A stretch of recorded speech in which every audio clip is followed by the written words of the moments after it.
안녕하십니까? 류자키입니다. 전 시간에는 금이 발견되어 돈으로 사용하기까지에 대해서 다루어 보았는데요. 이번 시간에는 금이 국가의 자금이 되면서 어떤 일이 있었는지 한번 들어보세요. 현재 세계 각국의 금 보유량을 순위로 보면 그 나라의 경제적 영향력과 안전 자산 보유에 대한 전략을 이해할 수 있습니다.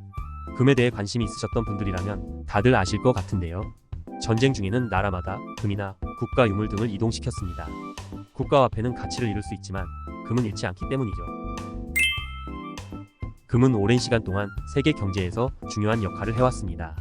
특히 2차 세계대전 당시 금은 국가 경제의 안정성을 보장하는 중요한 자산으로 간주되었죠. 이는 세계적으로 인정된 물질적 자산입니다. 시작은 이러했습니다. 독일은 1차 세계대전 패배 후 전쟁 배상금 명목으로 돈을 대량 발행했습니다. 이로 인해 엄청난 인플레이션이 발생해 화폐 가치는 급락했고 물가는 폭등했습니다. 돈의 가치가 없어 사람들이 돈을 태워 난방을 할 정도였습니다.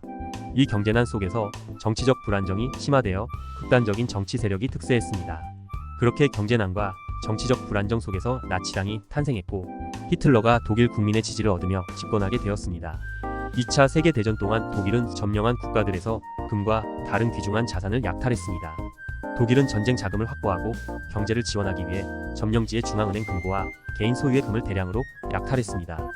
예를 들어 독일은 1940년에 프랑스를 점령한 후 프랑스 중앙은행에 보관된 금을 탈취했습니다. 이 외에도 벨기에, 네덜란드, 폴란드 등 다른 점령국에서도 금을 약탈했습니다. 이러한 금 약탈은 독일의 전쟁 경제를 유지하는 데 중요한 역할을 했습니다.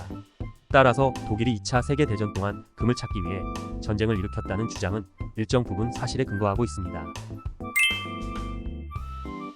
대표적으로 프랑스와 영국은 전쟁 전과 전쟁 중에 많은 금을 보유하고 있었습니다. 이들 국가는 금광 개발과 식민 지배를 통해 많은 금을 생산하고 축적했습니다. 영국은 웨일스와 여러 식민지에서 금을 채굴했으며 프랑스는 국내 및 식민지에서 금을 채굴했습니다. 이러한 과정에서 원주민과 이주 노동자들을 강제 노동과 착취로 이용하며 금을 채굴했습니다. 1930년대 후반 독일의 침공 위협이 커지자 영국과 프랑스는 금을 안전한 장소로 옮기기 시작했습니다. 영국은 1939년 런던의 금을 캐나다와 미국으로 옮기기 시작했습니다. 약 8억 파운드의 금을 미국과 캐나다로 옮겼으며 1940년에는 약 10억 달러 상당의 금이 미국으로 옮겨졌습니다. 금은 주로 군함과 무장 상선을 통해 운송되었고 일부는 캐나다로 옮겨진 후 미국으로 재이동되었습니다. 프랑스도 1939년 초반부터 금을 옮기기 시작했습니다. 프랑스는 약 2억 달러 상당의 금을 미국으로 옮겼으며 1940년 5월 독일의 침공 직전에 추가로 약 3억 달러 상당의 금을 미국으로 이동시켰습니다. 금은 파리의 은행에서 브레스트와 르아브르 항구로 운송된 후 미국으로 향하는 배에 실렸습니다. 제2차 세계대전 동안 많은 유럽 국가들이 금을 뉴욕 연방준비은행과 포트 녹스 금고에 보관했습니다. 뉴욕 연방준비은행은 세계에서 가장 큰 금 보관소 중 하나로 안전하고 접근이 용이한 장소로 여겨졌습니다. 포트 녹스는 미국의 중요한 금 비축 장소로 높은 보안과 안전성을 제공했습니다. 전후 국제 경제 재편 과정과 브레튼 우주 체제의 도입으로 인해 전쟁 후 대부분의 금은 원래 국가로 반환되지 않았습니다. 1944년에 체결된 브레튼 우주 협정에 따라 미국 달러는 금으로 태환 가능한 유일한 통화가 되었고 이로 인해 국제 무역과 금융 거래에서 미국 달러가 중심이 되었습니다. 브레튼 우주 체제가 1971년까지 유지되면서 많은 국가들이 금을 미국에 보관하고 대신 달러를 보유하는 것이 더 유리하게 되었습니다. 1971년 리처드 닉슨 대통령은 달러와 금의 태환성을 중단하면서 금본위제가 폐지되었습니다. 이는 국제 경제에서 금의 역할이 줄어들고 달러의 역할이 더욱 강화되는 계기가 되었습니다.